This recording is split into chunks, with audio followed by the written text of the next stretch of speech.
बघा, today's motivational quote. Change is initiated by the decision you make within yourself. No one can make that decision for you. तुम्हाला जर तुमच्या लाईफमध्ये काही change घडून आणायचा आहे तर डिसिजन तुमची असली पाहिजे. कोणाची असली पाहिजे? तुमची. तुमच्यासाठी दुसरं कोणी डिसिजन घेणार नाही की तू असं कर, तू तसं कर. तुम्हाला फक्त सजेशन देईल. सजेशन आणि डिसिजन मध्ये फरक असतो. सजेशन म्हणजे तुम्हाला एखादी गोष्ट, कोच काय करतो, क्रिकेट, कबड्डी, खो खो, एखादा फुटबॉल, असा कोच काय करतो तुम्हाला फक्त सांगतो असं कर तसं कर. पण ऍक्च्युअल जेव्हा मॅच सुरू असते, ऍक्च्युअल मॅच मध्ये कोच तुम्हाला सांगतो का? आता समजा समोरून बॉलर बॉल फेकत आहे, कंडिशन क्रिटिकल आहे, 9 विकेट पडलेले आहे, लास्ट विकेट आहे, जिंकायला पण काही रन पाहिजे आपल्याला, तर तुमची डिसिजन तिथं कमी पडणार आहे.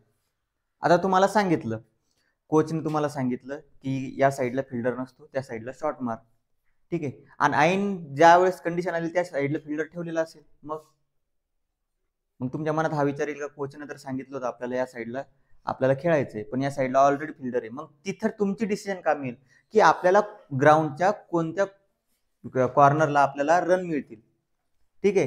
हे झालं डिसिजन. म्हणजे decision he on the spot घ्यावी लागते काही काही वेळेस, आणि काही डिसिजन ही लाईफ चेंजिंग असते. जसं की मला हे बनायचंय तर मी ते डिसिजन घेईल आणि त्या डिसिजननुसार माझं काम करेल, प्लॅनिंग करेल, ठीक आहे.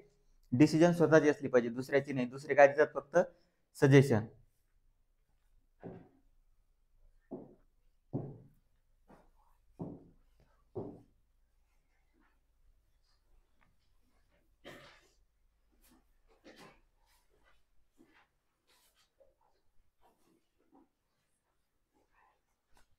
क्वेश्चन सोडवलं कालचं?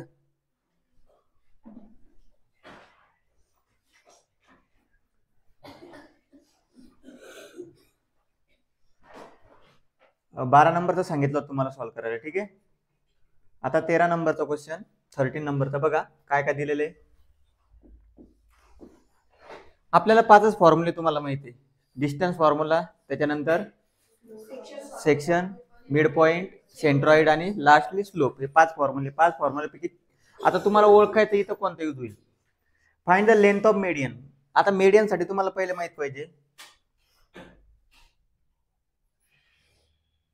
हा एक ट्रायंगल आहे. काय आहे? ट्रायंगल. हा एक ट्रायंगल आहे तुमचा, ठीक आहे. ह्या अशा 3 साइड असतात. म्हणजे आपण टाकतो 1, त्याच्यानंतर 2 आणि हे 3. थोडंफार इकडे तिकडे होऊ शकते लाईन. समजा आपण हे पॉइंट घेतले ABC, ABC, ठीक आहे. हे कोऑर्डिनेट दिलेले आपल्याला. व्हर्टायसिस A -1 1, B दिलेले आहे 5 -3 आणि C दिलेलं आहे 3 आणि 5, ठीक आहे. हे दिलेले तुम्हाला विचारलं लेंथ ऑफ मीडियन. समजा आपण पहिले मीडियन घेऊ, AP, BQ आणि CR. ह्या मीडियन दिलेले आहे. ह्या मीडियनची लेंथ काढायची तुम्हाला. मला सांगा, यांची लेंथ काढायची तुम्हाला. AP ची लेंथ काढायची आहे, BQ ची लेंथ काढायची आणि CR ची लेंथ काढायची. क्वेश्चन जास्त आहे, 3 किंवा 4 मार्क्सला येतो क्वेश्चन. AP, CR आणि BQ यांची लेंथ तुम्हाला काढायची. मग मला सांगा, लेंथ काढण्यासाठी म्हणजेच काय काढायचंय? डिस्टन्स. काय काढायचंय? डिस्टन्स. डिस्टन्स काढण्यासाठी काय माहिती पाहिजे आपल्याला? दोन्ही कोऑर्डिनेट माहिती पाहिजे, ठीक आहे. आपल्याला फक्त इथं A माहिती आहे, P माहिती आहे का? नाही. मग P कसा काढणार? Mid point formula. कारण मीडियन काय करते?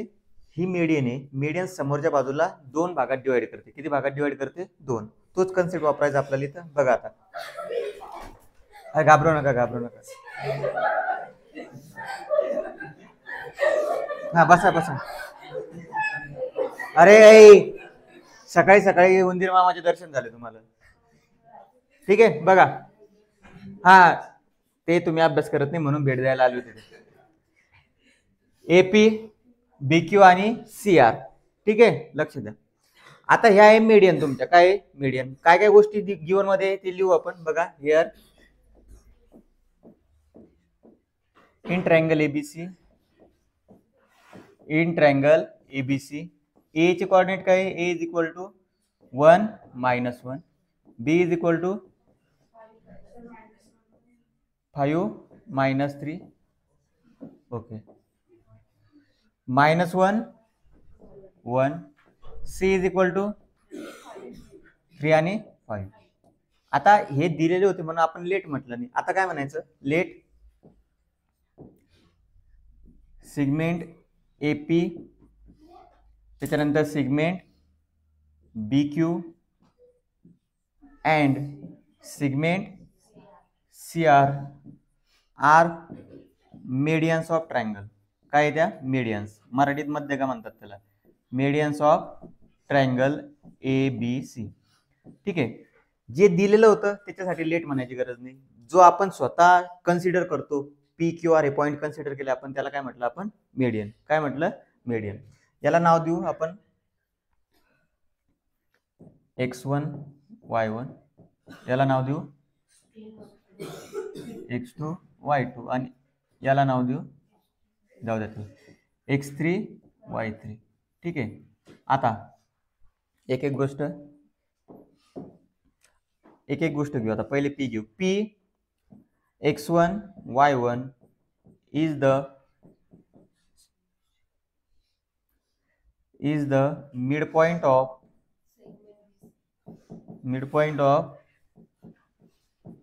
segment BC. ठीक आहे शांत बसा काही करत नाही. P x1 y1 is the midpoint of segment BC. ठीक आहे मिड पॉईंट म्हटल्यानंतर आपण आता तुम्हाला सांगितलं मी प्रत्येक वेळेस तो फॉर्म्युला यूज नाही करायचा आपल्याला x1 + x2/2 कारण आपण x1 x2 याला म्हटलेलं आहे. मग आपण बेसिक कसं करायचं by mid point formula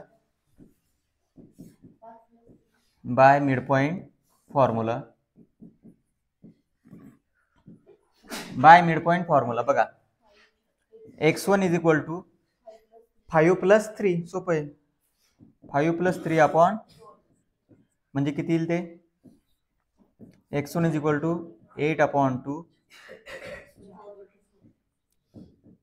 x1 ची किंमत आली 4. त्याच्यानंतर y1 इज इक्वल टू -3 + 5/2 म्हणजे y1 बरोबर येईल 2/2 कितीचा भाग जाईल 1चा y1 आलं 1. ठीक आहे हे झाले तुमचे त्याचे कोऑर्डिनेट. ठीक आहे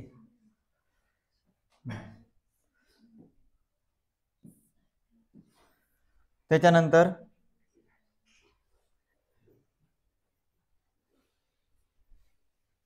आता Px1 y1 झालं. त्याच्यानंतर Q घ्या Q x2 y2 is the midpoint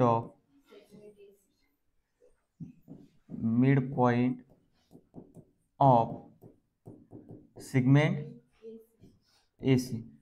मग AC म्हटल्यानंतर बघा Q x2 y2 is the midpoint of segment AC. A आणि C.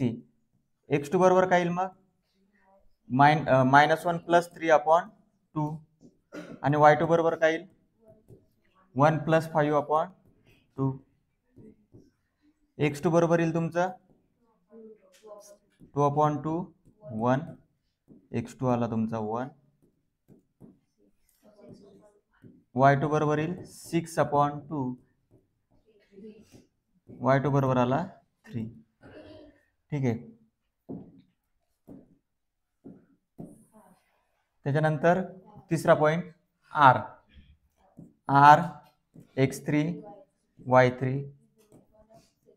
is the midpoint of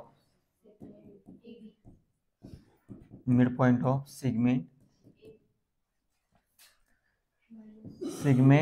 AB. AB चा मिड पॉइंट आहे त्याचे कोऑर्डिनेट आहे x3 बरोबर काय येईल -1 + 5 x चालू आहे ते x कन्सिडर करायचं फक्त 4/2 मोठ्या संख्येतून छोटी संख्या सांगायची गरज पडली नाही पाहिजे. ठीक आहे त्याच्यानंतर y3 बरोबर काय येईल 1 - 3/2 -2/2. ठीक आहे म्हणजे आन्सर येईल तुमचं -1. ठीक आहे, हे झाले फक्त कोऑर्डिनेट काढून. काय झाले? कोऑर्डिनेट काढले फक्त आपण हे. ठीक आहे, आता वापरायचं आपल्याला डिस्टन्स फॉर्म्युला. आता हे झालं आपलं कोऑर्डिनेट. काय झाले? कोऑर्डिनेट. आता काढायचं आपल्याला डिस्टन्स. काय काढायचं? डिस्टन्स. डिस्टन्स काय काढायचं? लेंथ ऑफ मीडियन विचारलं होतं आपल्याला. आता मीडियनचे आतापर्यंत फक्त आपण कोऑर्डिनेट्स काढले. एवढा मोठा क्वेश्चन येत नसतो, ताण नका घेऊ, पण कसे आपल्या गोष्टी क्लिअर होतात. आता पहिलं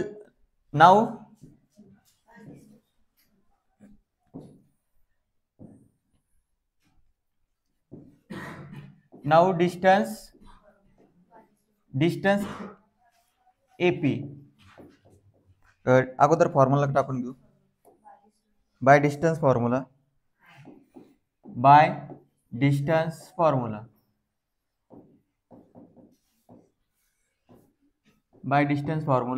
डिस्टन्स AP. पहिलं डिस्टन्स कोणतं काढायचं? AP. AP ला अंडर रूट ऑफ, बघा आता काही x1 x2 y2 minus y1 काही करायचं नाही. AP बघा फक्त AP. ठीक आहे, -1.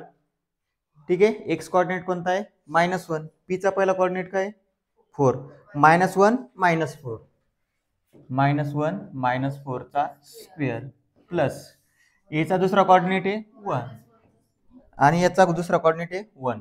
1 -1 चा स्क्वेअर. हा सांगा. -5 चा स्क्वेअर प्लस 0 म्हणजे किती येईल? √25 म्हणजे किती आलं? 5. डिस्टन्स AP आलं 5. युनिट टाकायचं पुढे. काय टाकायचं? युनिट. लेंथ विचारली ना, मग युनिट टाका. हे झालं पहिलं डिस्टन्स. त्याच्यानंतर दुसरं डिस्टन्स कोणतं? QB किंवा BQ. डिस्टन्स BQ एकदा फॉर्म्युला टाकलेला आहे, काही गरज नाही आता परत म्हणायची. डिस्टन्स BQ 5 वजा 5 -1. 5 -1 चा स्क्वेअर प्लस -3 चा स्क्वेअर. -3 चा स्क्वेअर 0 नाही होणार ते. 5 -1 किती? 4. 4 चा स्क्वेअर आणि हे -6 चा स्क्वेअर. 4 चा स्क्वेअर सांगा. 16 अधिक 36 किती? 52. 52 मध्ये कोणता स्क्वेअर लपलेला आहे? 4. 4 गुणिला 13. ठीक आहे, 4 चा स्क्वेअर रूट 2. 13चं निघत नाही. हे झालं दुसऱ्याचा आन्सर. Distance BQ. ठीक आहे, आणि तिसरं डिस्टन्स CR.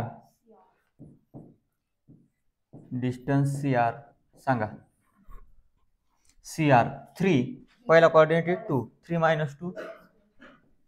-2 चा स्क्वेअर प्लस 5 आणि दुसरा कोऑर्डिनेट आहे मायनस काय होईल? प्लस 5 + 1 चा स्क्वेअर. हा 1 चा स्क्वेअर प्लस 6 चा स्क्वेअर किती येईल? 1 अधिक 36 37. 37 काय? Prime number. काय आहे तो? Prime number. त्याला काहीच करू शकत नाही. Distance CR. हे झालं तुमचं आन्सर. ठीक आहे, पहिले असं, त्याच्यानंतर हे. एवढा मोठा क्वेश्चन तुम्हाला येणार नाही, पण एखाद्या वेळेस जर आला तर सॉल्व्ह करता आला पाहिजे. ठीक आहे, बघून घ्या एकदा. बघा 14 नंबरचा जो क्वेश्चन आहे तो 2 प्रकारे सॉल्व्ह करू शकतो आपण. आता तुम्हाला बघा, सगळ्यात पहिले सांगतो.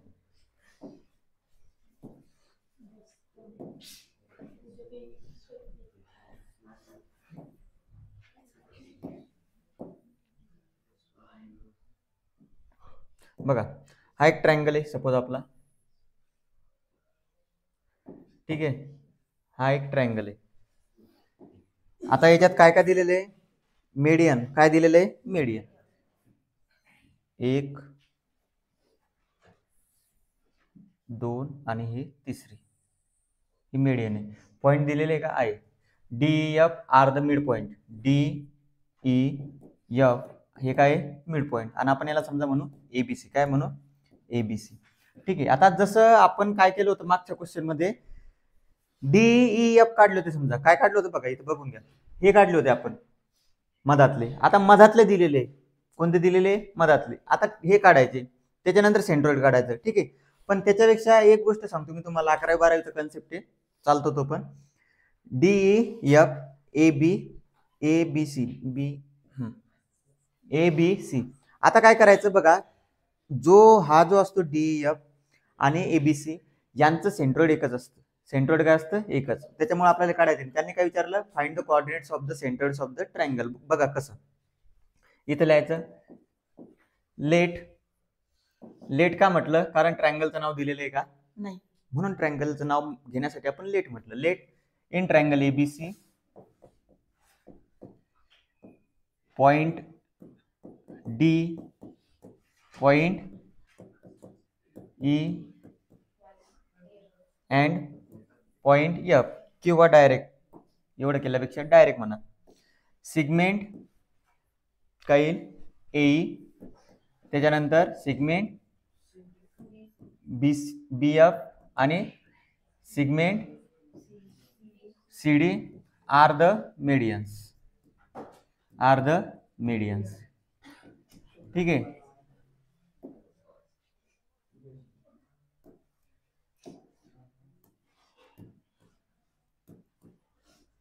R the medians. ठीक आहे, ह्या काय तुमच्या मीडियन्स आहे. मीडियन्स आहे. आता डायरेक्ट एक प्रॉपर्टी वापरतो. प्रॉपर्टी वापरल्यामुळे तुम्हाला हे पॉईंट काढायचेच नाही. आपल्याला पॉईंट काढायचे का नाही ते आन्सर बरोबरच द्यावं लागेल. ठीक, बघा आता now by property of centroid of triangle, हा शब्द टाकायचा आहे नवीन.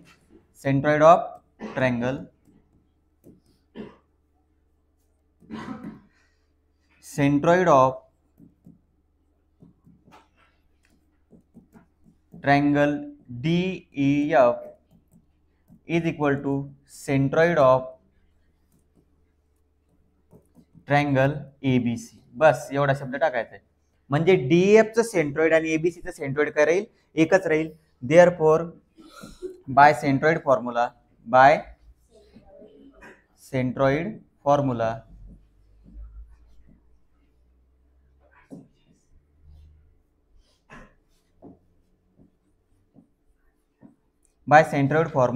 For G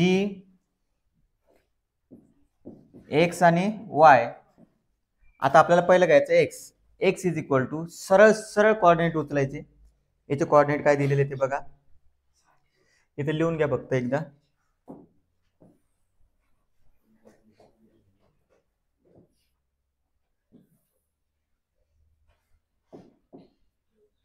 and D is equal to किती दिलेले? -7 6. त्याच्यानंतर E इज इक्वल टू 8 5 आणि लास्ट 2 -2. मग बाय सेंट्रॉइड फॉर्म्युला इकडे घेऊ त्याला आपण. ठीक आहे, हे ट्रायंगल काढायचं, थोडा समजलं पाहिजे, सुरुवातीलाच काढायचा.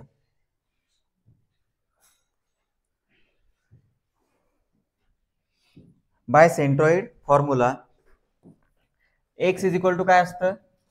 तिन्हीची बेरीज 7 8 2, 7 8 आणि 2. आणि y इज इक्वल टू काय असतं? 6 5 -2, 6 5 -2 अपॉन 2. किती इले सांगा? 3/3. x ची किंमत आली 1. आणि इकडं y is equal to 11 -2 upon 2. y ची किंमत आली 9 3.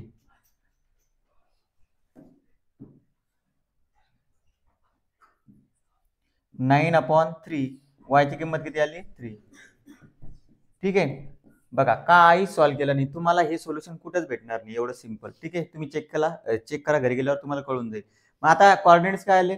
Final answer therefore coordinates of centroid are 1 and 3. ठीक आहे, कळालं? Coordinates of the centroid are 1 and 3. हे एकदम सिंपली सांगितलं मी तुम्हाला, नाही तर मग खूप क्रिटिकल आहे बरं याचं सोल्युशन. फक्त तुम्हाला ह्या प्रॉपर्टी लिहावं लागतील. कोणत्या? By property of centroid of triangle. Centroid of triangle DEF is equal to centroid of triangle ABC. म्हणजे जे मिड पॉईंट असतात त्यांचं सेंट्रोइड आणि ट्रायंगलचं सेंट्रोइड कसं असतं, सारखं. ठीक आहे, समजला का क्वेश्चन?